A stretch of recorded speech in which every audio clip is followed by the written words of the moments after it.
नमस्कार, जय श्री कृष्ण। ମୁଁ ଆଷ୍ଟ୍ରୋଲୋଜର ଡକ୍ଟର ପ୍ରିୟଙ୍କା ଆପଣମାନଙ୍କୁ ମୋ ଚ୍ୟାନେଲ ତରଫରୁ ସ୍ୱାଗତ ଜଣାଉଛି। ଆସନ୍ତୁ ଜାଣିବା 2026 ପୁରା ସମ୍ପୂର୍ଣ୍ଣ ଭାବରେ ଭାରତବର୍ଷ ପାଇଁ କିପରି ରହିଛି, କ'ଣ କ'ଣ ଘଟଣା ଘଟିବ। 12 ରାଶି ମେଷ ଠାରୁ ମୀନ ରାଶି ପର୍ଯ୍ୟନ୍ତ ଆପଣମାନଙ୍କ ରାଶିରେ କ'ଣ ଅଛି 2026 ଆପଣମାନଙ୍କ ପାଇଁ କ'ଣ ନେଇକି ଆସିଛି, ନୂଆ କ'ଣ ନେଇକି ଆସିଛି। 2025 ତ ଆପଣମାନଙ୍କ ପାଇଁ ଯାହା ଘଟିବାର ଥିଲା ଘଟି ଯାଇଛି। କିଛି ଜିନିଷ ଆପଣମାନେ ଯେଉଁ ଅପେକ୍ଷା କରିଛନ୍ତି ତାହା କିପରି ଆଗକୁ ହବ କି ନ ହବ, ପରୀକ୍ଷା ଦେଇଛନ୍ତି ପରୀକ୍ଷାରେ ପାସ୍ କରିବେ କି ନାହିଁ, ଇଣ୍ଟରଭ୍ୟୁ ଦେଉଛନ୍ତି 2026ରେ ସଫଳ ହେବେ କି ନାହିଁ, ବିଜନେସ୍ କରିବାକୁ ଚାହୁଁଛନ୍ତି 26ରେ ତାହା କରିପାରିବେ କି ନାହିଁ, କିଛି ବିବାହଘର ହେଇପାରୁନି ଯାହାର ତାଙ୍କର ବିବାହଘର 26ରେ ଅଛି କି ନାହିଁ, ୟା କିଛି କିଛି ଯେଉଁ ସବୁ ନୂଆ ଘର କରିବେ, ଗାଡ଼ି କିଣିବେ 26ରେ ଆପଣ କ'ଣ କରିବେ ଆଉ କ'ଣ କରିବେ ନାହିଁ ତା ମଧ୍ୟ ଆପଣମାନଙ୍କୁ ମୁଁ ଜଣେଇବି ଏ 2026 ପାଇଁ। ତେଣୁ ସମସ୍ତଙ୍କର ଅପେକ୍ଷା ରହିଛି 2026 କିପରି କଟିବ, କ'ଣ କ'ଣ ଅସୁବିଧା ଅଛି ବା ଅସୁବିଧା ଥିଲେ କ'ଣ କ'ଣ ସମାଧାନ ଆମେ କରିପାରିବା। ସବୁରି ମୂଳରେ ଅସୁବିଧା ତ ସମସ୍ତଙ୍କର ଅଛି, କିନ୍ତୁ ସମାଧାନ ନିଶ୍ଚୟ ସମସ୍ତେ ଚାହାନ୍ତି। ତ এই ସମାଧାନ ପାଇବା ପାଇଁ ମୁଁ ଆସିଛି ଆପଣମାନଙ୍କ ପାଖକୁ। କ'ଣ କ'ଣ କଲେ ଆପଣମାନଙ୍କର 2026ଟି କିପରି ଭଲରେ ଯିବ। 25 ଆମର ଲାଷ୍ଟ ଭିଡ଼ିଓ ଥିଲା, 25ରେ ବହୁତ କିଛି ଅସୁବିଧା ଯାହା ଯାହା ମୁଁ ପ୍ରେଡିକ୍ସନ୍ କରିଥିଲି ସମ୍ପୂର୍ଣ୍ଣ ଭାବରେ ଯେଉଁମାନେ ଦେଖିଥିବେ ତ କିଛି କିଛି ଘଟଣା ଘଟି ଯାଇଛି। ତେଣୁ ଆମେ ଚାହୁଁନାହୁଁ କି ଭଗବାନ କରନ୍ତୁ 26ରେ ଏମିତି କିଛି ହେଉ। 26ରେ ଭଗବାନ କରନ୍ତୁ ସବୁକିଛି ଭଲରେ ହଉ, ସମସ୍ତେ ଭଲରେ ରୁହନ୍ତୁ, ପ୍ରଭୁ ଜଗନ୍ନାଥ ସମସ୍ତଙ୍କୁ ଭଲରେ ରଖନ୍ତୁ, ସମସ୍ତଙ୍କର ଆଶୀର୍ବାଦ ଯେମିତି 26ରେ ସମସ୍ତଙ୍କ ଉପରେ ଆଶୀର୍ବାଦ ରହୁ ପ୍ରଭୁଙ୍କର, ଭଗବାନ ସମସ୍ତଙ୍କ ମଙ୍ଗଳ କରନ୍ତୁ। ତେଣୁ ଆମେ ଅପେକ୍ଷା କରିବାନି, ଦେଖିବା ଏ 2026 କ'ଣ ଅଛି।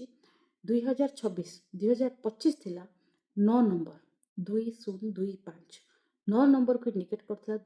9 ନମ୍ବର ହେଉଛି ମଙ୍ଗଳଙ୍କର ସେନାପତି, ଯିଏକି 2025ରେ ପ୍ରାୟତଃ ବହୁତ ପ୍ରକାରର ମଙ୍ଗଳ କହିଲେ ଉର୍ଜା, ରକ୍ତକାରକ, ବ୍ଲଡ଼, ତ ବହୁତ ମାନେ ମାରପିଟ, ଗଣ୍ଡଗୋଳ, ଅଗ୍ନି ଲାଗିବା, ଆକ୍ସିଡେଣ୍ଟ ହେବା, ଆତଙ୍କବାଦୀମାନଙ୍କର ହମଲା ଆପଣମାନେ ବହୁତ ଦେଖିଥିବେ ଷ୍ଟାର୍ଟିଂରୁ। ତାପରେ ପଢ଼ାପଢ଼ି କ୍ଷେତ୍ରରେ ମଧ୍ୟ ଝଗଡ଼ା, କଲେଜରେ ଆକ୍ସିଡେଣ୍ଟ, ବହୁତ ଗୁଡ଼ିଏ କୋର୍ଟ କଚେରୀ ମାମଲା ବଢ଼ିଲା, ଚୋରି ଡକାୟତ, ଆଉ ତା ସହିତ ଆମର ବିବାହଘରକୁ ନେଇ ବହୁତ ଗୁଡ଼ିଏ ଡିଭୋର୍ସ କେସ୍ ମଧ୍ୟ ଆସିଥିଲା। ବହୁତ ବଡ଼ ବଡ଼ ଲୋକ ଚାଲି ବି ମଧ୍ୟ ଗଲେ, କଳାକାରମାନେ ମଧ୍ୟ ଚାଲିଗଲେ। କିନ୍ତୁ 26ରେ ଭଗବାନ କରନ୍ତୁ ଏସବୁ କିଛି ନ ହଉ, କିନ୍ତୁ 26 କ'ଣ 2026 2024 ଯେଉଁ ହେଉଛି ଆମର ସୂର୍ଯ୍ୟ 1 ନମ୍ବର 2026 ତ ଏଇ ଯେଉଁ 2026 ହେଲା 1 ନମ୍ବରକୁ ରିପ୍ରେଜେଣ୍ଟ କରୁଛି ସୂର୍ଯ୍ୟଙ୍କୁ। ରବି ଗ୍ରହ ହେଉଛନ୍ତି କିଙ୍ଗ ଅଫ୍ ଦ ପ୍ଲାନେଟ୍। ଯେତେ ସବୁ ପ୍ଲାନେଟ୍ସ ଅଛନ୍ତି ସମସ୍ତଙ୍କର ରାଜା ହେଉଛନ୍ତି ରବି। ମଙ୍ଗଳ ଗଲେ ଭାରି, ସେନାପତି ପଳେଇଗଲେ, ବର୍ତ୍ତମାନ ଆସିଛନ୍ତି ରାଜା। ରାଜା ନିଶ୍ଚୟ ନ୍ୟାୟ ଦିଅନ୍ତି। ସେନାପତି ଯାହା ଯାହା ଦେଖି ଯାଇଥିବେ କ'ଣ କ'ଣ ଘଟିଛି, ତ ରାଜା ଆସିବ ନ୍ୟାୟ ଦେବାକୁ। ତ ଏଇ ସମୟରେ ରାଜା କ'ଣ ନ୍ୟାୟ ଦେବେ ନା, ଯେଉଁମାନେ ସବୁ କିଛି କିଛି ନୂଆ ଚେହେରା ଆସିବ, କାରଣ ରାଜା ସବୁବେଳେ ନୂଆ ଚେହେରା ଖୋଜନ୍ତି। କିଏ ଭଲ କାମ କରିବ, କିଏ ଭଲ ନ୍ୟାୟ ଦେଇପାରିବ, ଦେଶ ଚାଲିବ କେମିତି। ତ ରାଜା ପୁରା ଆକ୍ଟିଭ ରହିଯାନ୍ତି ସେଇ ସମୟରେ। ୟା ତ ଏଇ ସମୟରେ କିଛି ନୂଆ ରୁଲ୍ ଆସିପାରେ, ଯିଏ ବି କିଛି ଗୋଟେ ନୂଆ ଚେହେରା ଆସିପାରେ, ୟା ତ କେହି ଅଲଗା ପୋଜିସନକୁ ଯାଇପାରନ୍ତି, ମନ୍ତ୍ରିମଣ୍ଡଳରେ କିଛି ଏପଟ ସେପଟ ହେଇପାରେ, ରାଜା ଯିଏ ବହୁତ ଉପରକୁ ଯାଇପାରନ୍ତି, କିଛି କଡ଼ା ରୁଲ୍ କରିପାରନ୍ତି, ୟା ତ କିଛି ଆକ୍ସନ୍ ନେଇପାରନ୍ତି, କିଛି ଚୋର ଡକାୟତ ଏ ଶ୍ରେଣୀର ଲୋକମାନେ ଧରା ପଡ଼ିପାରନ୍ତି। ତ ଆମକୁ କିଛି ଗୋଟେ ନୂଆ ଚେହେରା ଦେଖିବାକୁ ମିଳିବ। ସମସ୍ତେ କେହି କିଛି ପପୁଲାର ହେଇଯିବେ, ବହୁତ ଲୋକମାନେ ଆଗକୁ ଆସିବେ, ୟଙ୍ଗ ମାନେ ବହୁତ ଆଗକୁ ଆସିପାରନ୍ତି। ଏ ସମୟରେ ବହୁତ ଲିଡର ମାନେ ଜଣାପଡ଼ିବେ, ଯେମିତିକି ରବି ସବୁବେଳେ ଆପଣମାନେ ଜାଣିଥିବେ ରବି ଯିଏକି ବହୁତ ଉଜ୍ଜଳ, ସମସ୍ତଙ୍କୁ ସୂର୍ଯ୍ୟ ଆସିଲେ ଆଲୋକିତ କରନ୍ତି। ତେଣୁ ସମସ୍ତେ ଆଲୋକ ପାଇବେ, ସମସ୍ତେ କିଛି ନୂଆ ରାହା ପାଇବେ, ନୂଆ କର୍ମ ପାଇବେ। ତେଣୁ କିଛି ସରକାରୀ କ୍ଷେତ୍ରରେ ମଧ୍ୟ ପିଲାମାନେ ଯଦି ଯେଉଁମାନଙ୍କର ରବି ଗ୍ରହ ଭଲ ଅଛନ୍ତି ତ ସେମାନେ ମଧ୍ୟ କିଛି ସରକାରୀ କର୍ମକ୍ଷେତ୍ରରେ, ସରକାରୀ କାର୍ଯ୍ୟରେ ନିଯୁକ୍ତି ପାଇପାରନ୍ତି। ଆଉ ସରକାରୀ କର୍ମଚାରୀମାନେ ମଧ୍ୟ ବହୁତ ଆକ୍ଟିଭ ରହିବେ, ସରକାରଙ୍କର କାମ ଗୁଡ଼ିକ ବହୁତ ଚଞ୍ଚଳ ହେବ, ବହୁତ ଉପରକୁ ଯାଇପାରନ୍ତି, ସରକାର ମଧ୍ୟ ବହୁତ ନାଁ କରିପାରନ୍ତି। କିନ୍ତୁ ଏଇ ସମୟରେ ଯେତିକି ଜଣାପଡ଼ୁଛି ଯେ କିଛି ବାହାର ପଡ଼ୋଶୀ ଦେଶ କିଛି ଆମକୁ ଭାରତବର୍ଷକୁ ହଇରାଣ କରିପାରନ୍ତି, ବର୍ଡ଼ରରେ କିଛି ଅସୁବିଧା ହେଇପାରେ, କିନ୍ତୁ ଜୟ ନିଶ୍ଚୟ ଭାରତର ହେବ। ତେଣୁ ଏ ସମୟରେ ଟିକେ ଆମକୁ ସଜାଗ ରହିବାକୁ ପଡ଼ିବ, ବହୁତ ପରିଶ୍ରମ କରିବାର ଅଛି। ରବି ନିଶ୍ଚୟ ଶୁଭ ଫଳ ଦେବେ ନିଶ୍ଚୟ। ତେଣୁ ଆମେ ସୂର୍ଯ୍ୟଙ୍କୁ ବେଶୀ କରି ପୂଜା କରିବା। ଏ ସମୟରେ ସୂର୍ଯ୍ୟଙ୍କୁ ଆମେ ଜଳ ଅର୍ପଣ କରିବା, ସୂର୍ଯ୍ୟଙ୍କୁ ଜଳ ଚଢ଼େଇବା, ସୂର୍ଯ୍ୟଙ୍କୁ ନିୟମିତ ସକାଳୁ ଉଠିକି ସୂର୍ଯ୍ୟ ଉଦୟ ସମୟରେ ଶୀଘ୍ର ଉଠିକି ତାଙ୍କୁ ପୂଜା ଅର୍ଚ୍ଚନା କରି ସୂର୍ଯ୍ୟଙ୍କୁ ଜଳ ଅର୍ପଣ କରିବା। ରବି କହିଲେ ବାପାଙ୍କୁ ବୁଝାଏ, ରବି କହିଲେ ନିଜର କର୍ମସ୍ଥାନକୁ ବୁଝାଏ, କର୍ମକୁ ବୁଝାଏ। ତେଣୁ ଆମେ କର୍ମ କରିବା, ନିଜ ଘରର ପରିବାର ବାପାଙ୍କର ଯତ୍ନ ନେବା, କେୟାର ମଧ୍ୟ ନେବା। ତ ଇଏ ରହିଲା ଆମର ମୋଟାମୋଟି ଭାବରେ। କିନ୍ତୁ ଏ ସମୟରେ ବହୁତ ଗୁଡ଼ିଏ ଭୂମିକମ୍ପ ହେବାର, ବହୁତ ଗୁଡ଼ିଏ ଜାଗାରେ ଭୂମିକମ୍ପ ହେଇପାରେ। ସୁନା ବଢ଼ି ଯାଇଥିଲା, ଆହୁରି ବଢ଼ିବ, ସୁନାର ରେଟ୍ ଆହୁରି ବଢ଼ିପାରେ, 1,30,40,50 ବି ଛୁଇଁ ଯାଇପାରେ। ଆଉ ହଠାତ୍ ଯଦି ଆମେ ଦେଖିବା ମେଡ଼ିସିନର କାମ, ମେଡ଼ିସିନରେ କିଛି ନୂଆ ନୂଆ ମେଡ଼ିସିନ, ନୂଆ ନୂଆ ରୋଗର କିଛି ସଲ୍ୟୁସନ୍ ମିଳିପାରେ, ମେଡ଼ିକାଲ କ୍ଷେତ୍ରରେ କିଛି ଉନ୍ନତି ହେଇପାରେ। ଏସବୁ ଜିନିଷ ହେଇଥାଇପାରେ। IAS IPS ରାଙ୍କର କିଛି ଏପଟ ସେପଟ ହେବା, ଜୁନ୍ ଜୁଲାଇ ସୁଦ୍ଧା କିଛି ନୂଆ ଚେହେରା ଆପଣ ନିଶ୍ଚୟ ଦେଖିବାକୁ ପାଇବେ ଏ ସମୟରେ। ୟା ପରେ ଆମେ ଦେଖିବା ଏଇ 2026ରେ ଗ୍ରହମାନଙ୍କର ଚଳନ କ'ଣ କ'ଣ ହେଉଛି। କାରଣ ଶନି ସେମିତି ରହିବେ ମୀନ ରାଶିରେ, ବର୍ଷ ତମାମ ରହିବେ ମୀନ ରାଶିରେ। ରାହୁ କେତୁ ମଧ୍ୟ ଯେଉଁଠି ଅଛନ୍ତି ରହିବେ, କିନ୍ତୁ ଶେଷ ବର୍ଷ ଶେଷ ଆଡ଼କୁ ନଭେମ୍ବର ପରେ ଡିସେମ୍ବରକୁ ତ ସିଏ ଚେଞ୍ଜ ହେବେ। ରାହୁ ଆସିଯିବେ ମକର ରାଶିକୁ, କର୍କଟ ରାଶିକୁ କେତୁ ଚାଲିଯିବେ। ତାପରେ ରହିଲା ବୃହସ୍ପତି, ଆ ଭିତରେ 2 ଥର ଏପଟ ସେପଟ ହେବେ। ପ୍ରଥମେ ତ ସେ ବର୍ତ୍ତମାନ ମିଥୁନ ରାଶିରେ ଅଛନ୍ତି। ଜୁନ୍ ମାସରୁ ସେ ପଳେଇଯିବେ କର୍କଟ ରାଶିକୁ। କର୍କଟ ରାଶିରେ କିଛି ମାସ ରହି ପୁଣି ଅକ୍ଟୋବର 31 ତାରିଖ ଆଡ଼କୁ ସେ ପୁଣି ଅକ୍ଟୋବର ଶେଷକୁ ପୁଣି ଚାଲିଯିବେ ସିଂହ ରାଶିକୁ। ବର୍ତ୍ତମାନ 2024-25ଠୁ ବୃହସ୍ପତି ଏମିତି ପ୍ରତି ଗୋଟେ ବର୍ଷରେ 2-3ଟା ରାଶି ଏପଟ ସେପଟ ହେବେ। ତେଣୁ ଏହା ଦ୍ୱାରା ଯେଉଁ ରାଶିମାନଙ୍କର ବହୁତ ଭଲ ହେଉଥିଲା, ଯେଉଁମାନଙ୍କର ପୁରା ଖରାପ ହେଇଯାଉଥିଲା, ତ ଏମିତି ରହିବନି। ମଝିରେ ମଝିରେ କିଛି କିଛି ଭଲ ମନ୍ଦ ହେଇ ଚେଞ୍ଜ ଆସିବ। ତେଣୁ ଆମକୁ ଏ ବୃହସ୍ପତିଙ୍କୁ ଦେଖି ତାଙ୍କର ପ୍ରତିକାର ମଧ୍ୟ କରିନେବାଟା ଉଚିତ ରହିବ ଆମମାନଙ୍କ ପାଇଁ। ବାକି ଦେଖିବା 1/1/2026, ଜାନୁଆରୀ 1/2026, 1/1/1/2026କୁ ବି ଆମେ ଯେମିତି କହିଲେ 1 ଆସୁଛି, ତେଣୁ 1/1/1 ବର୍ଷ ଆରମ୍ଭରୁ 1 ତାରିଖରୁ ହିଁ ସୂର୍ଯ୍ୟ ତେଜ ରହିବେ। ତେଣୁ କିଛି ତ ହବାର ଅଛି ନିଶ୍ଚୟ, କିଛି ହବାର ଅଛି ମାନେ ଆମର ନିହାତି ଏ ସମୟରେ କିଛି ତ ଆପଣମାନେ ନିଜେ ଜାଣିପାରିବେ ଯେ ଆକ୍ଚୁଆଲି ହେଉଛି କ'ଣ ରିଅଲ୍। ଆମେ ଯଦି କିଛି ଦେଖିବା ଏଇ 26 ମସିହାରେ ଆମକୁ କିଛି ନା କିଛି ନୂଆ ଦେଖିବାକୁ ମିଳିବ, ନୂଆ ଜିନିଷ କିଛି ଜାଣିବାକୁ ମିଳିବ, ବହୁତ କିଛି ଚେଞ୍ଜେସ୍ ମଧ୍ୟ ଆସିବ। ତ ଆମେ ଯଦି ଦେଖିବା এই ସମୟରେ ପ୍ରଥମେ ଦେଖିବା ଜାନୁଆରୀ ମାସ 1 ତାରିଖରେ ସକାଳୁ କ'ଣ ହେଉଛି ନା, ଚନ୍ଦ୍ର ସବୁବେଳେ ଗୋଚର କରନ୍ତି ଅଢ଼େଇ ଦିନରେ। ତେଣୁ ଆମେ ଯଦି ଦେଖିବା ଚନ୍ଦ୍ର ରୋହିଣୀ ନକ୍ଷତ୍ରରେ ଅଛନ୍ତି। ଏତେ ସୁନ୍ଦର ତାଙ୍କ ନିଜ ଘର, ଚନ୍ଦ୍ରଙ୍କର ଘର ହେଉଛି ରୋହିଣୀ ନକ୍ଷତ୍ରରେ, ହେଉଛି ସେ ଉଚ୍ଚ ବୃଷ ରାଶିରେ। ରୋହିଣୀ ନକ୍ଷତ୍ର ଗୋଟେ ସୁନ୍ଦର ପ୍ଲାନେଟ୍, ସୁନ୍ଦର ନକ୍ଷତ୍ର। ତ ଯେହେତୁ ଏତେ ସୁନ୍ଦର ଇଏରେ ଆମର ଆରମ୍ଭ ହେଉଛି, ତେଣୁ କହିବାକୁ ଗଲେ ନୂଆବର୍ଷଟି ବହୁତ ସୁନ୍ଦରରେ ଯିବ, ସମସ୍ତଙ୍କ ପାଇଁ ବହୁତ ବଢ଼ିଆ ରହୁଛି। ତେଣୁ ଆମେ ଆରମ୍ଭଟି ବହୁତ ଭଲରେ କରିବା। ଆଉ ସେଦିନ ଦେଖିବା ଯଦି ଗ୍ରହମାନଙ୍କର, ଅନ୍ୟ ଗ୍ରହମାନଙ୍କର ପୋଜିସନ୍ ଦେଖିବା, ଯଦି ବୃହସ୍ପତି ତ ସେଇ ମିଥୁନ ରାଶିରେ ରହିଲେ, ଚନ୍ଦ୍ର ରହିଲେ ବୃଷ ରାଶିରେ, ଆଉ ଆମର ରହିଲେ ଶନି ଦେବତା ରହିଲେ ମୀନ ରାଶିରେ, ଆଉ ଧନୁ ରାଶିରେ ରହିଛନ୍ତି ରବି ଗ୍ରହ, ମଙ୍ଗଳ ଗ୍ରହ, ବୁଧ ଗ୍ରହ ଆଉ ଶୁକ୍ର ଗ୍ରହ। ଏହା ସହିତ ଆମର କେତୁ ରହିଛନ୍ତି ସିଂହ ରାଶିରେ, ରାହୁ ରହିଛନ୍ତି କୁମ୍ଭ ରାଶିରେ। ତେଣୁ ଯଦି ଆମେ ଦେଖିବା ଏଠି କାଳପୁରୁଷ କୁଣ୍ଡଳୀରେ ଆମର ମେଷ ରାଶି, କାଳପୁରୁଷ କୁଣ୍ଡଳୀ ପ୍ରଥମ ଘରକୁ ଯଦି ଆମେ ଦେଖିବା, ତ ଏଠି ନବମ ସ୍ଥାନ ଧର୍ମର ସ୍ଥାନରେ 4ଟା ଗ୍ରହ, ଏଇ ଆମ ମଧ୍ୟରେ ପଞ୍ଚଗ୍ରହ କୂଟ ବି ମଧ୍ୟ ଯୋଗ ରହୁଛି ମାର୍ଚ୍ଚ ଏପ୍ରିଲ ମଧ୍ୟରେ, ଚୈତ୍ର ମାସକୁ। ତ ସେ ସମୟରେ ଦେଖିବେ ବହୁତ ଆଧ୍ୟାତ୍ମିକ ଲୋକ, ବହୁତ ମାନେ ଆଧ୍ୟାତ୍ମିକ ଲୋକମାନେ ସମସ୍ତେ ହରେ କୃଷ୍ଣ ହରେ ରାମ ଜପ କରିବେ, ସମସ୍ତେ ଠାକୁର ପ୍ରେମୀ ହେବେ, ସମସ୍ତେ ଛୋଟ ପିଲା ଯୁବକମାନେ ସମସ୍ତେ ଭଗବାନଙ୍କ ଶରଣକୁ ଆସିବେ। ଯେହେତୁ ଆପଣ ଦେଖିପାରୁଥିବେ ଜୁନ୍ ମାସ 2 ତାରିଖ ବେଳକୁ ବୃହସ୍ପତି ଉଚ୍ଚ ହେବାକୁ ଯାଉଛନ୍ତି, କର୍କଟ ରାଶିକୁ ପଳେଇ ଆସିବେ। କର୍କଟ ରାଶିରେ ରହିଲେ ବୃହସ୍ପତି ଉଚ୍ଚ, କାଳପୁରୁଷ କୁଣ୍ଡଳୀର ନବମ ସ୍ଥାନ ଧର୍ମର ସ୍ଥାନ, ଧର୍ମର ସ୍ଥାନ ନବମ ସ୍ଥାନ ଧନୁ ରାଶିରେ ବୃହସ୍ପତି ନବମ ଅଧିପତି ହେଇ ଆମର କେନ୍ଦ୍ର ଭାବ ଚତୁର୍ଥ ସ୍ଥାନକୁ ଆସୁଛନ୍ତି ମାର ଘରକୁ। ଚତୁର୍ଥ ସ୍ଥାନ କର୍କଟର ସ୍ଥାନ ଉଚ୍ଚ ଘରକୁ ଆସିଲେ। ତେଣୁ ସମସ୍ତେ ଘରେ ଭଗବାନଙ୍କୁ ପୂଜା କରିବେ, ମେଡ଼ିଟେସନ୍ କରିବେ, ଆରାଧ୍ୟ ନିଜର ଘରର ପୁରୋହିତମାନଙ୍କୁ ଡାକି ପୂଜା ଅର୍ଚ୍ଚନା କରିବେ। ସମସ୍ତେ ବିଷ୍ଣୁଙ୍କ ଶରଣକୁ ଯିବେ।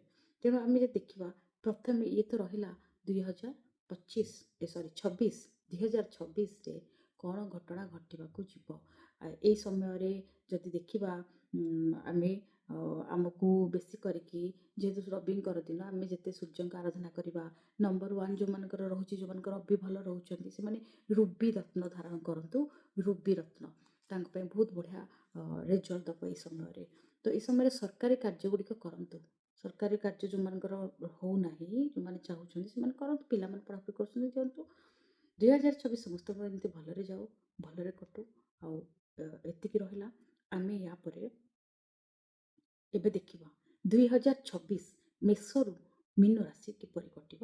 ପ୍ରଥମେ ଜାଣିବା ଆମେ 2026ରେ ମେଷ ରାଶି କିପରି କଟିବ। ମେଷ ରାଶି ପ୍ରଥମେ ଦେଖିବା।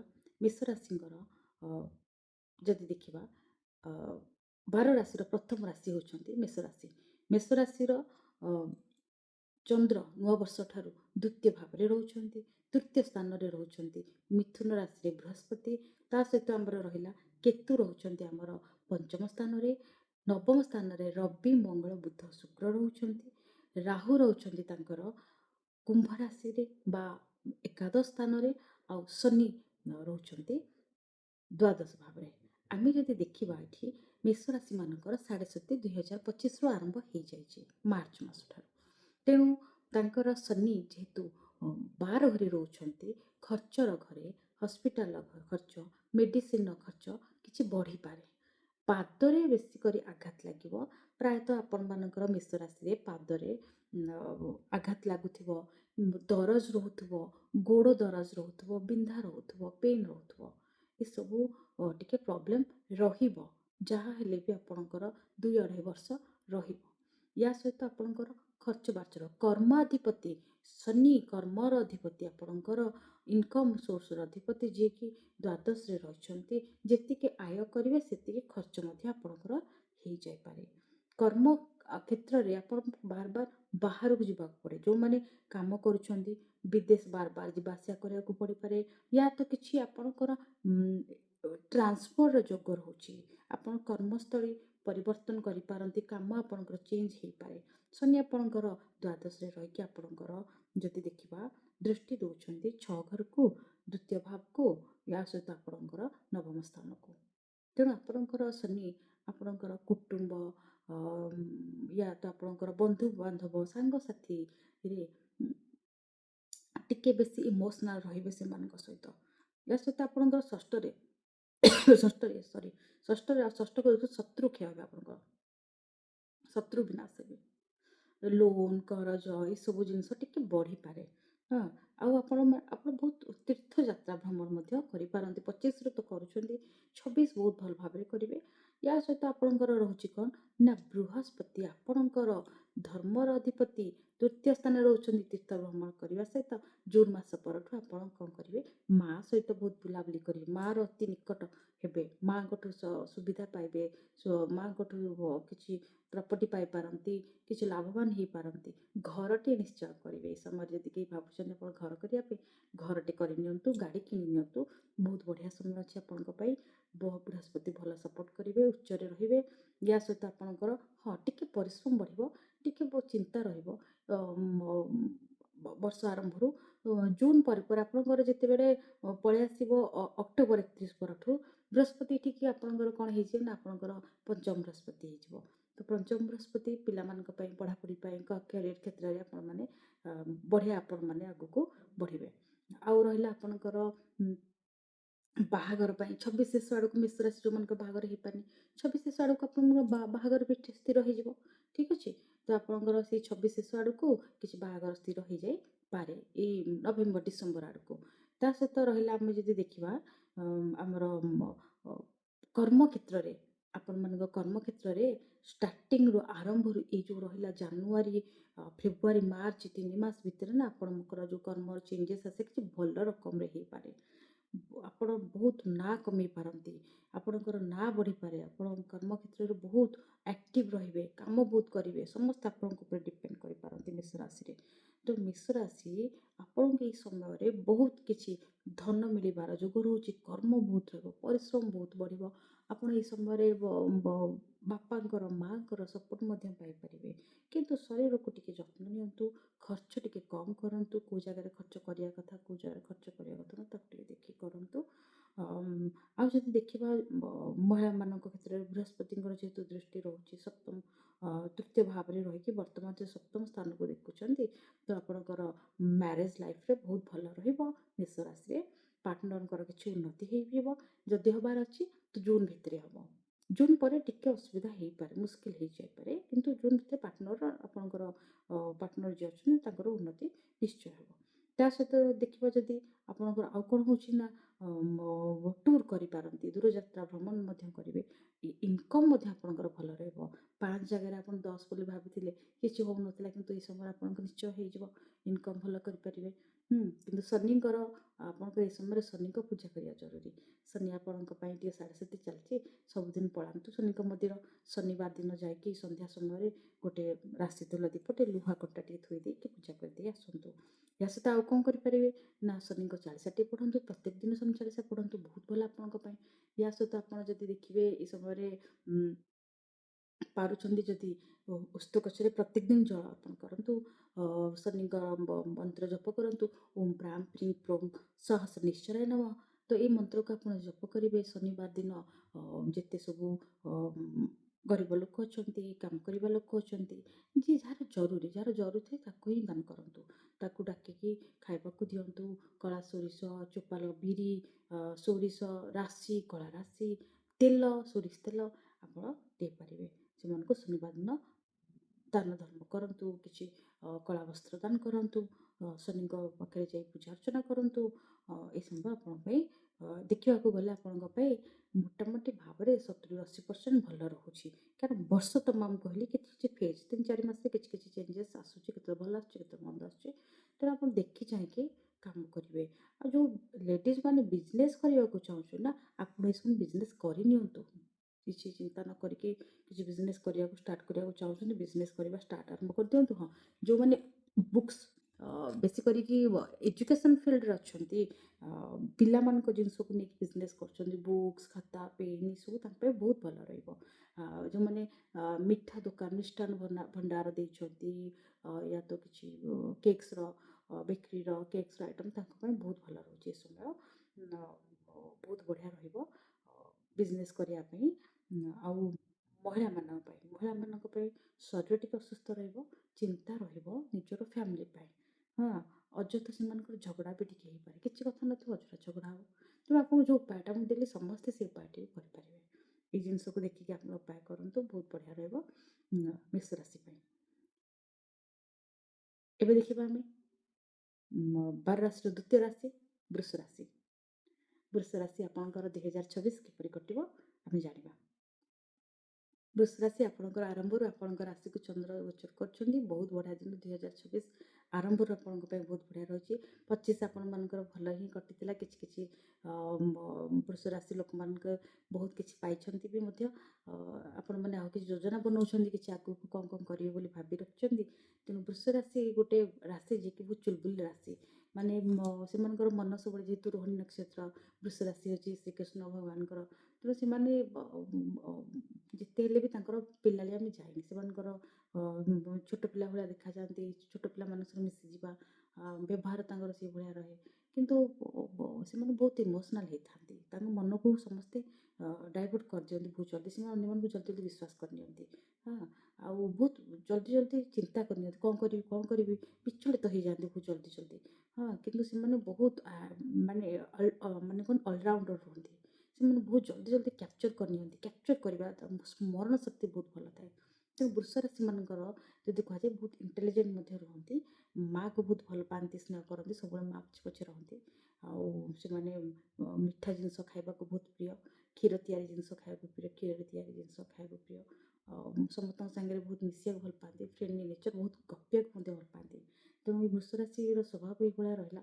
ତେଣୁ ବୃଷ ରାଶି ଆମେ ଯଦି ଦେଖିବା ସେମାନଙ୍କର କ'ଣ ଘଟୁଛି ନା, ତାଙ୍କର ରାଶିରେ ବୃହସ୍ପତି ଦ୍ୱିତୀୟ ଭାବରେ ଅଛି, ଧନ ଭାବରେ, ଧନ ସ୍ଥାନରେ ବୃହସ୍ପତି ରହିଛନ୍ତି। ଯେ କି ଏକାଦଶ ଭାବର ଅଧିପତି ହେଇକି 2 ଭାବରେ ରହିଛନ୍ତି। ଇନକମ୍ କରୁଛନ୍ତି, ପଇସା ଆଣିକି ସେଭ୍ କରୁଛନ୍ତି, ପୁଣି ଇନକମ୍ କରୁଛନ୍ତି, ପଇସା ଆଣିକି ସେଭ୍ କରୁଛନ୍ତି। ପଇସା ରଖିବା ବୃଷ ରାଶି ଲୋକମାନଙ୍କର ଗୋଟେ ଭଲ ନେଚର। ସେମାନେ ସେଭିଂ କରିବା ବହୁତ ଭଲରେ ଜାଣିଥାନ୍ତି। ତେଣୁ ଯଦି ଦେଖିବା ତାଙ୍କର ଅଷ୍ଟମ ଘର ଅଧିପତି ହେଉଛନ୍ତି ମଧ୍ୟ ବୃହସ୍ପତି। ତେଣୁ ଏମାନେ ରିସର୍ଚ୍ଚ କରିବେ, ଯେଉଁମାନେ ବୃଷ ରାଶି ମେଡ଼ିକାଲ ଫିଲ୍ଡରେ ଅଛନ୍ତି, ଡକ୍ଟରେଟ୍ କରୁଛନ୍ତି, ରିସର୍ଚ୍ଚ କରୁଛନ୍ତି, ସାଇଣ୍ଟିଷ୍ଟ ଅଛନ୍ତି, ହାୟର ଷ୍ଟଡି କରୁଛନ୍ତି, ସେ ପିଲାମାନଙ୍କ ପାଇଁ ବହୁତ ବଢ଼ିଆ ସମୟ। ସେମାନେ ଭଲ ପଢ଼ାପଢ଼ି କରିବେ, ନାଁ ରଖିବେ, ବହୁତ ଆଗକୁ ଯିବେ, ବହୁତ ଭଲ ମଧ୍ୟ ରହୁଛି ଏମାନଙ୍କ ପାଇଁ। କିନ୍ତୁ ଚତୁର୍ଥ ସ୍ଥାନରେ ରହୁଛି ମା ପାଇଁ ଟିକେ ରହିବ, ଟିକେ ହେଲ୍ଥ ଇସ୍ୟୁ ଆସିପାରେ, କଫ ଜମି ରହିବା, ଥଣ୍ଡା ଲାଗି ରହିବା, ଏସବୁର ପ୍ରୋବ୍ଲେମ୍ ରହିବ। ଇନଡାଇଜେସନ୍ ରହିବା, ହେଭି ଆସିଡିଟି ଗ୍ୟାସ୍ ରହିବା, ଏସବୁ ପ୍ରୋବ୍ଲେମ୍ ରହିବ।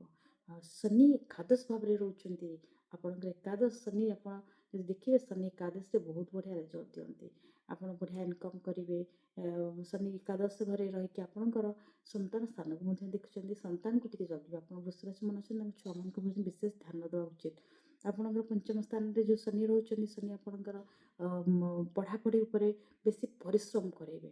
ଆପଣ କହୁଛନ୍ତି ମୁଁ ବହୁତ ପଢ଼ୁଛି, ମାନେ ମାନେ ଘରେ ଯିଏ ବି ଥିବେ କହିବେ ଏ ପିଲା ବହୁତ ପଢ଼ାପଢ଼ି କରୁଛି, ହାର୍ଡ଼ୱାର୍କ ବହୁତ କରୁଛି, ଲେବର ବହୁତ କରିବେ ସେମାନେ। ରେଜଲ୍ଟ ବି ମଧ୍ୟ ଆପଣ ସେଇଭଳିଆ ପାଇବେ, କାରଣ ଆପଣଙ୍କର ବୃହସ୍ପତି ଯେହେତୁ ଭଲରେ ରହିଛନ୍ତି।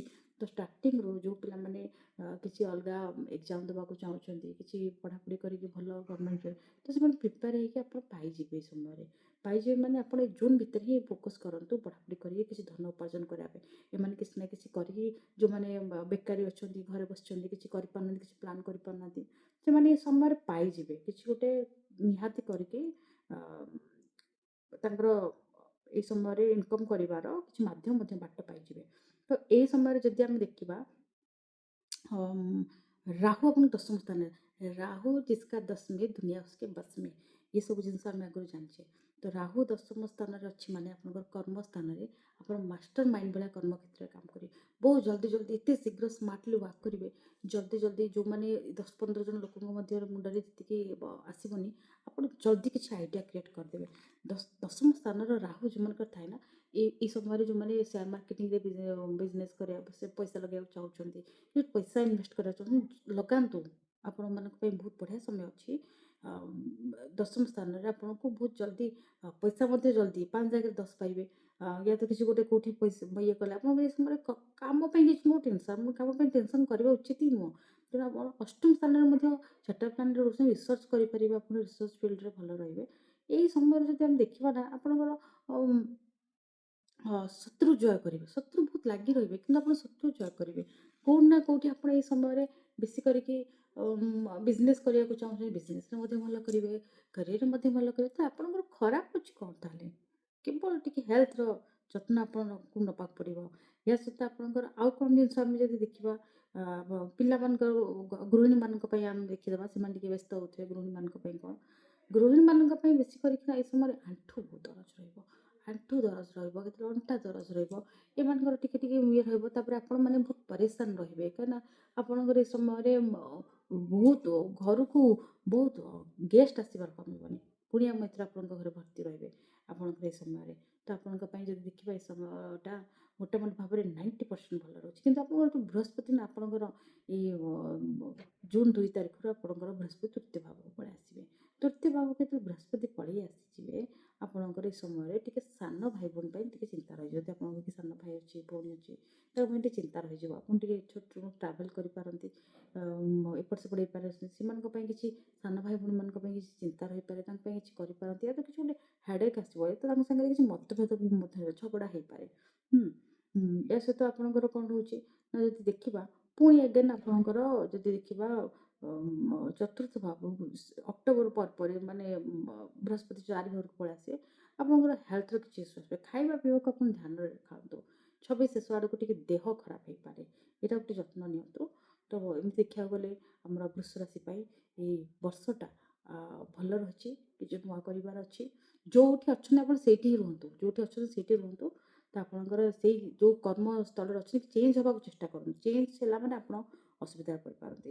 କିଛି ଆପଣ ଭାବୁଛନ୍ତି ଏଇ ଜାଗାରେ ମୁଁ ଅଛି, ମୁଁ ପଳେଇଯିବି ଅଲଗା ଆଡ଼କୁ କୋଉଠି, ତ ଆପଣଙ୍କର ବହୁତ ବଢ଼ିଆ ଇନକମ୍ ହେଇଯିବ।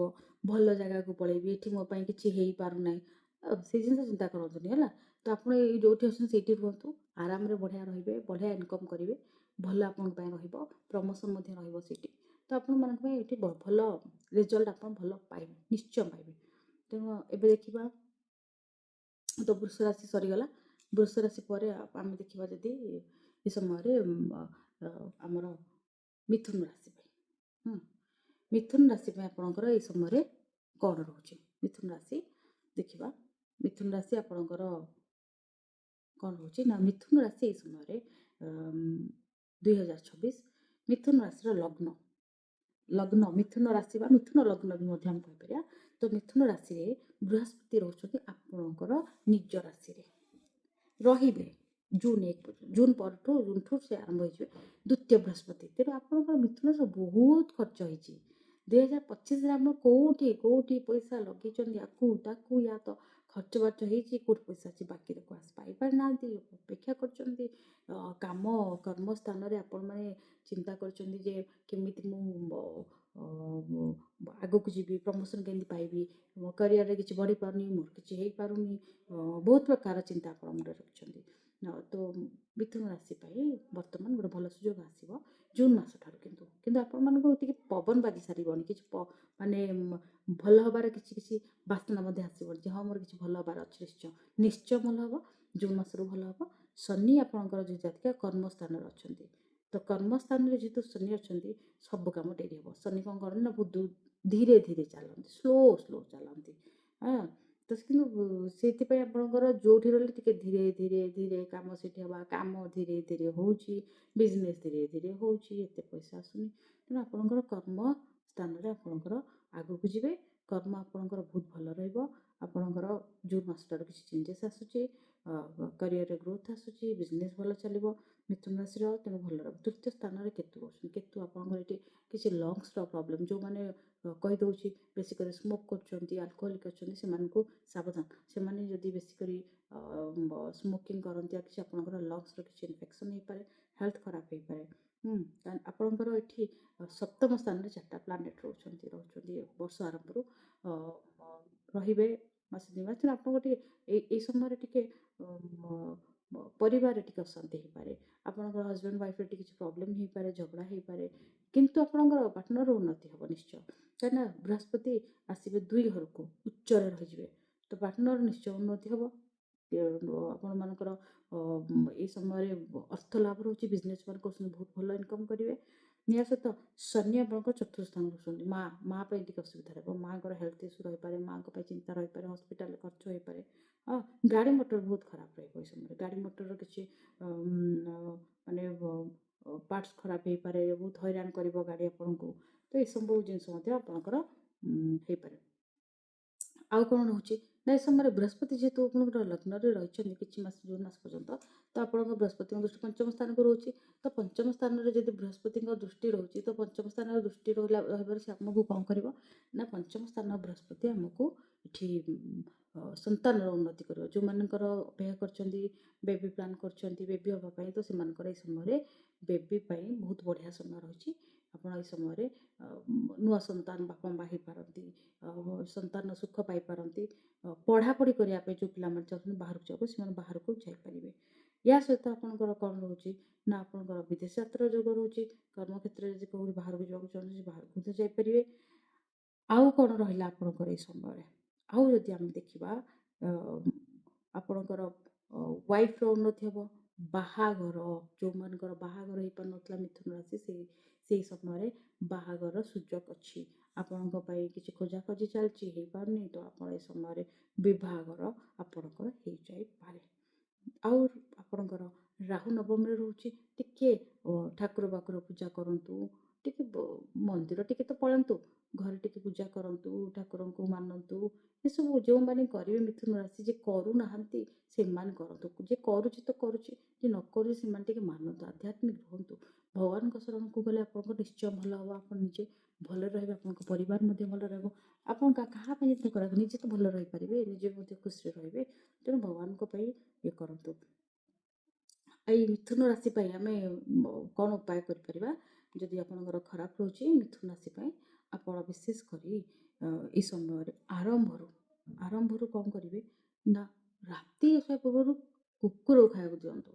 କୁକୁରକୁ ଖାଇବାକୁ ତ ଦେବେ, ୟା ସହିତ ସକାଳୁ ଆପଣ ଚଢ଼େଇମାନଙ୍କୁ ଖାଇବାକୁ ଦିଅନ୍ତୁ। ଉଠିବେ ପାରା, କାଉ ଏମାନଙ୍କୁ ଖାଦ୍ୟ ଦେବେ।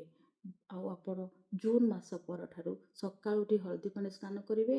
ନିଜେ ବେସନ ଲଡ଼ୁ ଭଗବାନଙ୍କୁ ପ୍ରସାଦ କରି 5ଟି ବାହାରେ ଯିଏ ଥିବେ ତାଙ୍କୁ ଦେବେ, ୟା ତ ଘରେ ମେମ୍ବରମାନଙ୍କୁ ମଧ୍ୟ ଦେଇକି ଖାଇପାରିବେ। ପ୍ରତ୍ୟେକ ଗୁରୁବାରକୁ ଗୁରୁବାର କରନ୍ତୁ, ହଳଦୀ ପାଣିରେ ସ୍ନାନ କରନ୍ତୁ, ବହୁତ ବଢ଼ିଆ ରେଜଲ୍ଟ ପାଇବେ। ଇଏ ଥିଲା ମେଷରୁ ମିଥୁନ ରାଶିର ରାଶିଫଳ। ନେକ୍ସଟ ଆମେ ଦେଖିବା ଆର 3 ରାଶିର ରାଶିଫଳ। ରହୁଛି, ନମସ୍କାର।